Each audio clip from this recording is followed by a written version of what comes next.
Hello, and welcome to another edition of Snack Time.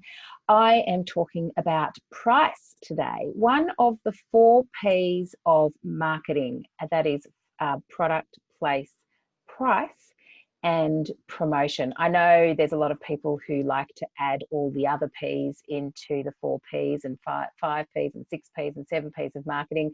Personally, I stick with the four fundamentals. And I think pricing is something that largely, particularly in small business, gets quite overlooked in terms of its relevance to marketing. So, obviously, if we're in business, when we look at how much we're actually going to charge for a product or service, let's hope that we consult with our accountant or do our numbers.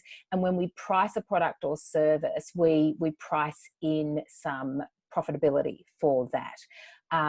We want to price something so that we are doing more than just breaking even on delivering a service or a product. And look, this is something I know that I kind of struggled with for a while in terms of kind of selling a service. I used to kind of cost my units of time, and then or I used to price my units of time instead of using my units of time as a costing, and then pricing those according to value.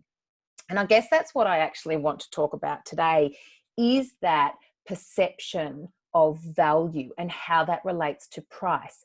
So you've done the numbers, you've crunched the numbers, you've worked out in terms of how much it costs you to deliver products X or product or service Y, and then you've assigned a price to that based on those costs of delivering that, and including some profit margin for the business.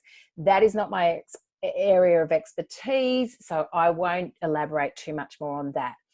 But when you're looking at that price, don't forget to factor in how people are going to perceive that price in terms of value, how that price stacks up to the competitors. So say, for example, and let's look at that first of all. So if we're going into a competitive market, and there's a range of different prices for similar services to what you offer, or similar products to what you sell. And there will generally be, and I suggest you do your research on this, and just aggregate the numbers. What's the average price that businesses in your market are charging for this? And then there's going to be the lower end of the market, and then there's going to be the higher end of the market.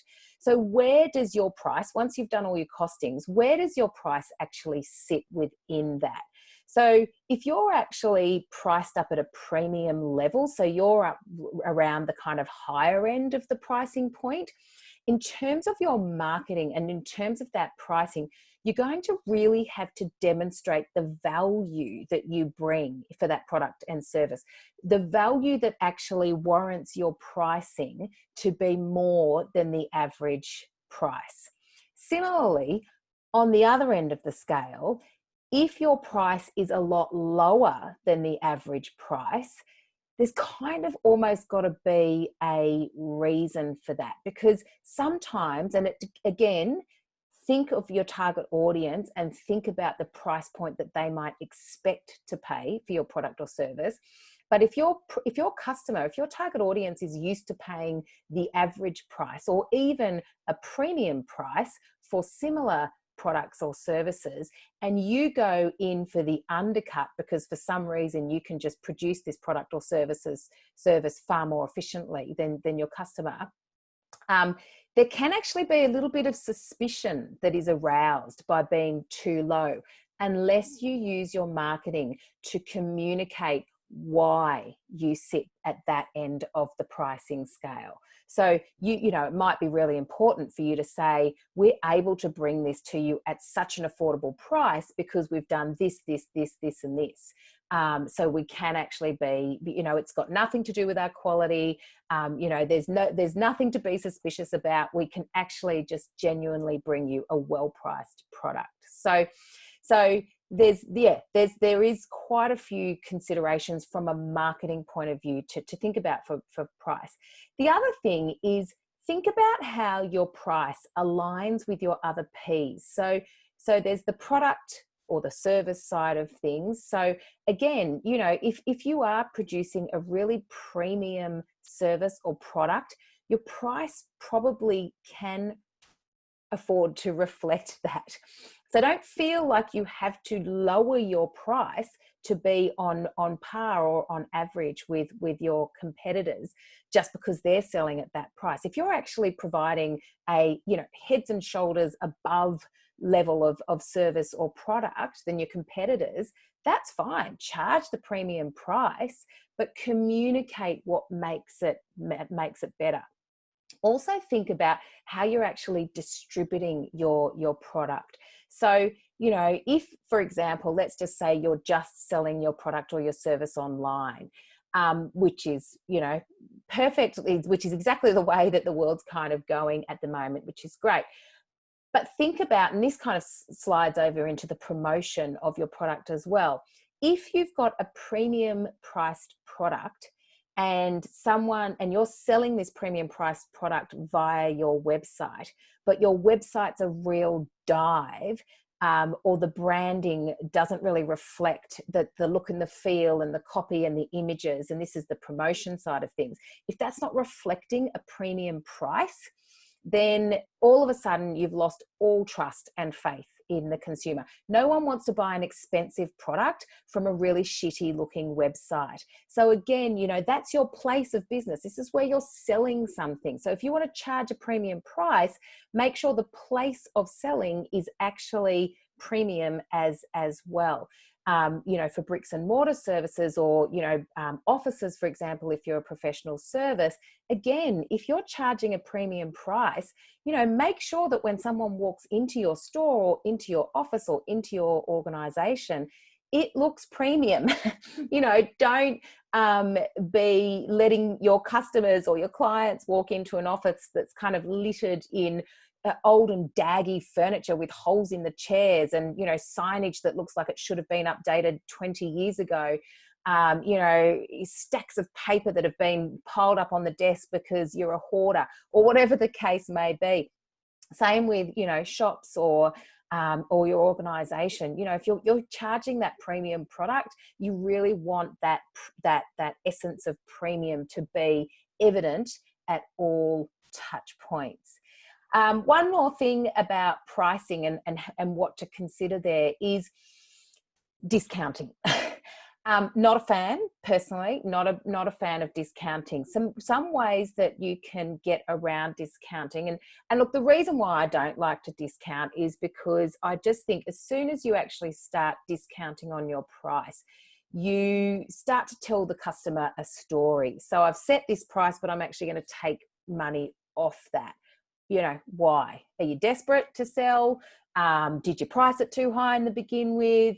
I've seen a lot of, and you know, as a customer, I benefit from this, but I've seen a lot of organizations who discount so regularly that their customers only buy from them when they're discounting. So, which is fine if that company's kind of set a price level that caters for the fact that people only buy when they're actually on sale. It just seems overcomplicated to me. I like, why don't you just price yourself properly in the first place and train your customers to buy at the price that it's worth. So, you know, discounts can kind of be a race to the bottom. You know, you discount, then your competitor discounts, and then so you discount again, and then they discount. You know, it's kind of a bit counterintuitive. And also, I think it just sets your customer up for bad habits. I'm much more inclined to actually add value. So if you're at a similar price point to your competitors, for example, or if you feel like you need to demonstrate more value, throw something extra in. So throw in an hour of your time, or throw in like a little extra product. There's plenty of different things that you might be able to add value with. And once you kind of list out a whole stack of things that they might get for their money, you know, people might just use their logical and rational brain to go down that list and go, oh, tick, tick, tick, tick, that's a lot of things that I'm getting for that price. That looks good.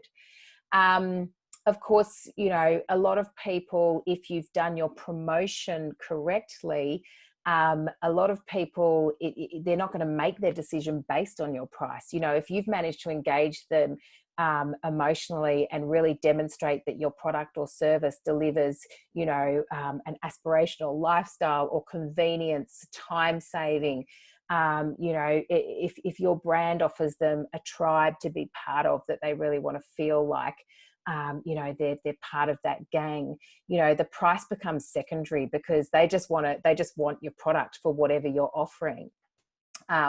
So again, you know, that's where you kind of really need to think about how the 4 Ps align, and particularly that price.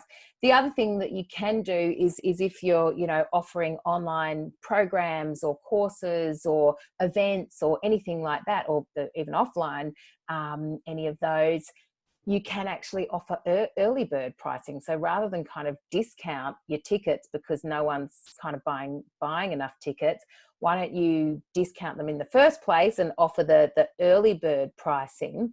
And then for those people who don't get in quick enough, then they pay a little bit extra. So that way you're still able to kind of offer a couple of different price points, but not have to discount or look desperate. So anyway, there's some pricing considerations for you to think about. I hope you have found this useful. Happy marketing!